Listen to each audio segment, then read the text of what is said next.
चंदापुर गांव में एक गरीब परिवार रहता था। सिवैया रद्दी सामान की दुकान चलाता है। उसकी पत्नी गंगा टोकरी में स्टील के बर्तन रखकर गांव में घूमकर बेचती है। उनका हरीश नाम का एक बेटा है। मैकेनिकल इंजीनियरिंग की पढ़ाई करके भी आवारा की तरह घूमता रहता है। शिवैया गंगा बेटे की पढ़ाई के लिए उधार चुकाने के लिए कितनी बार कहा शहर जाकर पता लगाओ पढ़ाई कर रहा है कि नहीं, लेकिन क्या फायदा।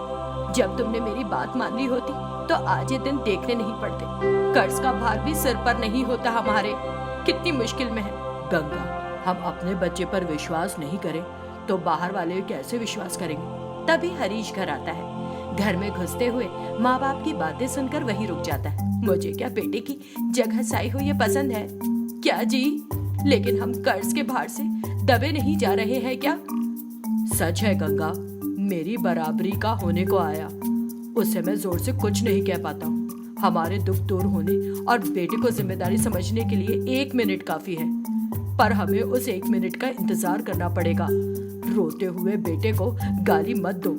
कौन सा इंतजार पता नहीं। मैंने घर से कभी बाहर कदम नहीं रखा, लेकिन बेटे की पढ़ाई के लिए कर्ज चुकाने के लिए बाहर जाकर घूमती रहती हूँ। मुझे सब लोग देखकर हंसते हैं, लेकिन मैं हंसने वालों के ही दांत बाहर आ जाएंगे कहते हुए टाल देती हूँ। पहले स्क्रिप्ट की दुकान मेरे अकेले की थी गंगा, पर अब हर गली में रद्दी की दुकान है, इसलिए किसी की भी दुकान अब ठीक से नहीं चलती है।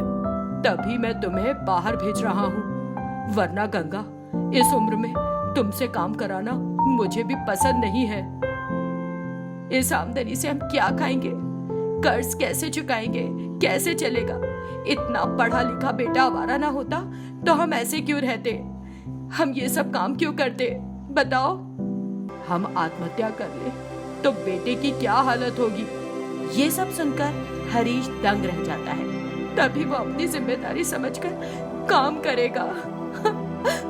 ये सुनते ही हरीश घर के अंदर आकर, नहीं माँ नहीं, तुम लोग आत्महत्या मत करो, मैं जिम्मेदारी से रहूंगा, तुम्हारा दुख बांटकर कर्ज चुकाऊंगा, लेकिन तुम ऐसा मत करो, मुझे अनाथ मत बनाना।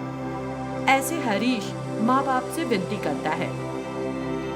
वो रात दुख के साथ गुजर जाती है। दूसरे दिन हरीश दुकान खोलता है। दुकान के सामने कुर्सी डालकर बैठता है। इस तरह दिन निकल रहे हैं। स्क्रैप की दुकान रोज खोलता हूँ और बंद करता हूँ, पर 1 रुपए की भी आमदनी नहीं हो रही है। मेरी पढ़ाई के अनुसार कुछ करना चाहिए, पर क्या करूँ? ऐसे सोचते हुए हरीश को कोने में पड़ी पेप्सी के टिन दिखाई देते हैं। तुरंत उसके दिमाग में एक आइडिया आता है। वो अपना दिमाग लगाकर अपनी मैकेनिकल सामान की सहायता से पेप्सी ट्रैक्टर बनाता है। वो ट्रैक्टर खूब जगमगाता है।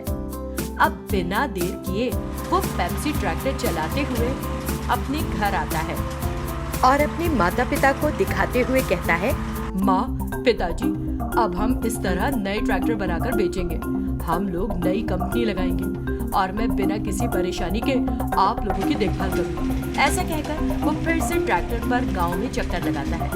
तभी एक पत्रकार उसकी फोटो निकालकर पेपर में भेजता है। ये देखकर एक जानी मानी ट्रैक्टर इंडस्ट्री वाले हरीश के साथ अग्रीमेंट करते हैं। तब से उनके पास खूब रुपए आने लगते हैं और वो तीनों खुशी से रहने लगते हैं।